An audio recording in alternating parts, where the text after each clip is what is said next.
ನಮಸ್ಕಾರ ಕನ್ನಡಿಗರಿಗೆ. ಆಗಸ್ಟ್ 15 ಅಂದ್ರೆ ನಮಗೆಲ್ಲ ಹೆಮ್ಮೆಯ ದಿನ, ಭಾರತ ಸ್ವಾತಂತ್ರ್ಯ ಸಿಕ್ಕ ದಿನ.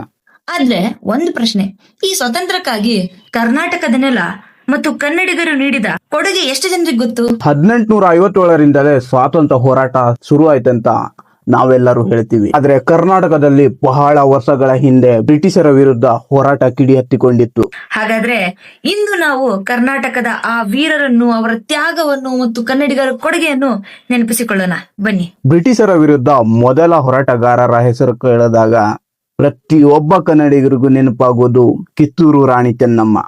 1824ರಲ್ಲಿ ಬ್ರಿಟಿಷರ ಈಸ್ಟ್ ಇಂಡಿಯಾ ಕಂಪನಿಯ ವಿರುದ್ಧ ಕಿತ್ತೂರು ರಾಣಿ ಚೆನ್ನಮ್ಮ ಸಶಸ್ತ್ರ ಹೋರಾಟ ನಡೆಸಿದ್ದರು.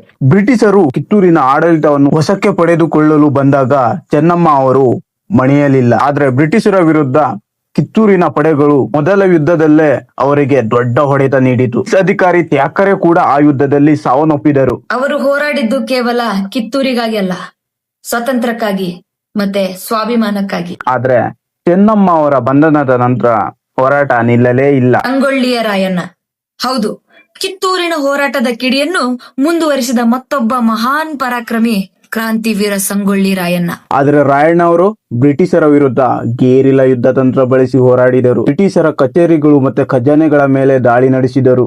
ಜನರ ಬೆಂಬಲ ಸಿಕ್ಕರು ನಮ್ಮವರೇ ಮಾಡಿರೋ ಮೋಸದಿಂದ ಕ್ರಾಂತಿವೀರ ಸಂಗೊಳ್ಳಿ ರಾಯಣ್ಣ ಬಂಧನಕ್ಕೊಳಗಾಗ್ತಾರೆ. 1831 ಜನವರಿ 26ರಂದು ನಂದಗಡದಲ್ಲಿ ಗಲ್ಲಿಗೇರಿಸಲಾಯಿತು.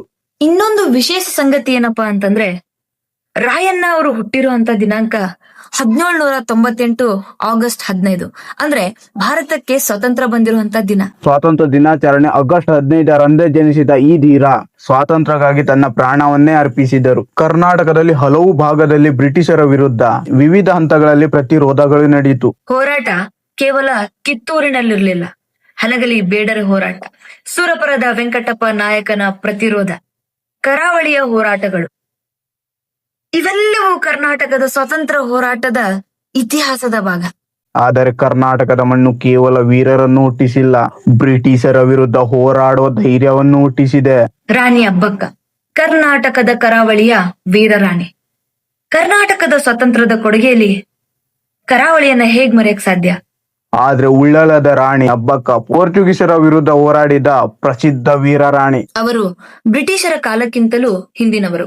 ಆದರೆ ವಿದೇಶಿ ಆಳ್ವಿಕೆಗೆ ವಿರುದ್ಧವಾಗಿ ಕರ್ನಾಟಕದ ನೆಲದಲ್ಲಿ ನಡೆದ ಪ್ರತಿರೋಧದ ದೀರ್ಘ ಪರಂಪರೆಯನ್ನು ತೋರಿಸಿದ ಪ್ರಮುಖ ಉದಾಹರಣೆ ಕೂಡ ಹೌದು. ಅದರ ಅರ್ಥ, ನಮ್ಮ ಸ್ವಾತಂತ್ರ್ಯದ ಹೋರಾಟದ ಇತಿಹಾಸ 1947ರಲ್ಲಿ ಶುರು ಆಗಲಿಲ್ಲ. ವಿದೇಶಿ ಆಳ್ವಿಕೆ ವಿರುದ್ಧ ಹೋರಾಟ ಹಲವು ಶತಮಾನಗಳಿಂದಲೇ ಶುರುವಾಗಿದೆ. ನಂತರ ಬಂದಿದ್ದು ಗಾಂಧೀಜಿಯವರ ರಾಷ್ಟ್ರೀಯ ಸ್ವಾತಂತ್ರ್ಯ ಚಳುವಳಿ. ನಮ್ಮ ಕರ್ನಾಟಕದಲ್ಲೂ ಅಸಹಕಾರ ಚಳುವಳಿ, ಸ್ವದೇಶಿ ಚಳುವಳಿ, ಉಪ್ಪಿನ ಸತ್ಯಾಗ್ರಹ ಮತ್ತು ಭಾರತ ಬಿಟ್ಟು ತೊಲಗಿ ಚಳುವಳಿಯಂತ ರಾಷ್ಟ್ರೀಯ ಹೋರಾಟಗಳಲ್ಲಿ ನಮ್ಮ ಕರ್ನಾಟಕದವರು ಭಾಗವಹಿಸಿದ್ದರು. ಬೆಳಗಾವಿಯ ಕಾಂಗ್ರೆಸ್ ಅಧಿವೇಶನ ಕರ್ನಾಟಕದ ಇತಿಹಾಸದಲ್ಲಿ ಪ್ರಮುಖ. 1924ರಲ್ಲಿ ಬೆಳಗಾವಿಯಲ್ಲಿ ನಡೆದ ಕಾಂಗ್ರೆಸ್ ಅಧಿವೇಶನದಲ್ಲಿ ಮಹಾತ್ಮ ಗಾಂಧೀಜಿಯವರು ಅಧ್ಯಕ್ಷತೆಯನ್ನು ವಹಿಸಿದ್ದರು. ಹೀಗಾಗಿ ಬೆಳಗಾವಿಗೂ ಭಾರತದ ಸ್ವಾತಂತ್ರ್ಯ ಚಳುವಳಿಯಲ್ಲಿ ಪ್ರಮುಖ ಪಾತ್ರವಿದೆ. ಸ್ವಾತಂತ್ರ್ಯ ಹೋರಾಟದಲ್ಲಿ ಪುರುಷರಷ್ಟೇ ಅಲ್ಲ, ಮಹಿಳೆಯರು ಕೂಡ ಭಾಗವಹಿಸಿದ್ದರು. ಕಿತ್ತೂರು ರಾಣಿ ಚೆನ್ನಮ್ಮ ಅವರು ಹಾಗೂ ಕರ್ನಾಟಕದ ಅನೇಕ ಮಹಿಳೆಯರು ಭಾರತದ ಸ್ವಾತಂತ್ರ್ಯ ಚಳುವಳಿಗಾಗಿ ಪ್ರಮುಖ ಪಾತ್ರ ವಹಿಸಿದ್ದಾರೆ. ಸ್ವಾತಂತ್ರ್ಯ ಅಂದರೆ ಕೇವಲ ಯುದ್ಧ ಅಲ್ಲ, ಹೋರಾಡಿದವರ ಕತೆ ಅಲ್ಲ. ಜೈಲಿಗೆ ಹೋದವರು, ಸತ್ಯಾಗ್ರಹ ಮಾಡಿದವರು, ವಿದೇಶಿ ವಸ್ತುಗಳನ್ನ ಬಹಿಷ್ಕರಿಸಿದವರು, ಜನರಲ್ಲಿ ಜಾಗೃತಿ ಮೂಡಿಸಿದವರು, ಪ್ರತಿಯೊಬ್ಬರ ಕೊಡುಗೆಯೂ ಅಷ್ಟೇ ಮುಖ್ಯ.